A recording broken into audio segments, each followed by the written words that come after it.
Hi, I'm Jimmy White, and you're watching PowerPlay Country.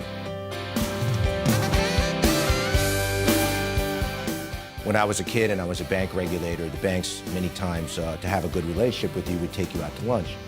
This bank thought they were hot stuff. You know, they thought they were young and smart, and they were all going to make trillions of dollars. And they would take us to a go-go bar for lunch.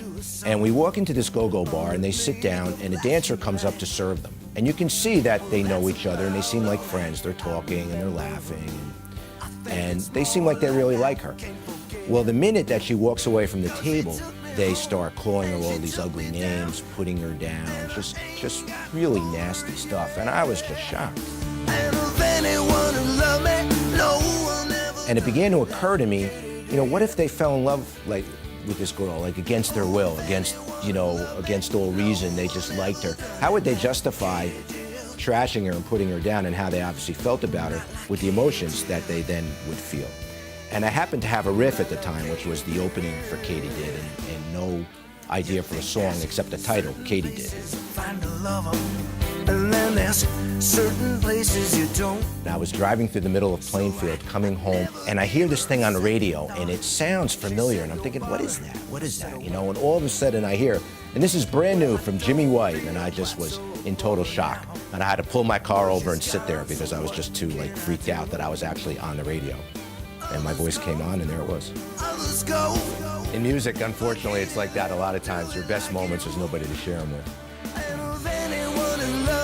First money I made was back in the 80s when my first record, My Maria, charted Billboard, and I got my first check from BMI, which was the most exciting thing that ever happened to me.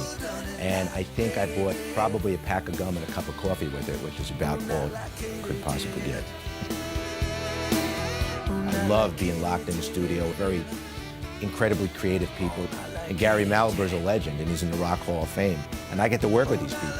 And it's just a bunch of guys laughing and having a great time, but so incredibly talented, you know, and you come up with this great stuff, and I can't imagine anything more fun than being in the studio with my band.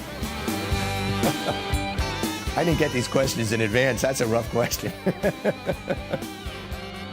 I would talk about how much I love Brian Wilson, how he inspired me to become a musician, and the other people that inspired me as a child, people like, you know, Billy Joel, Brian was the main one, the Beatles, the Rolling Stones, people that wrote, and then they performed, and they produced, and they put their records together with such craftsmanship. It was such being a complete artist.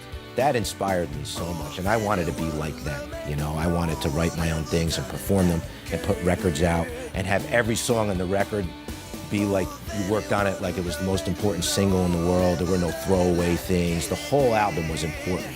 Just like they did it then, that was so inspiring to me that I want to do that now, and that's what I do.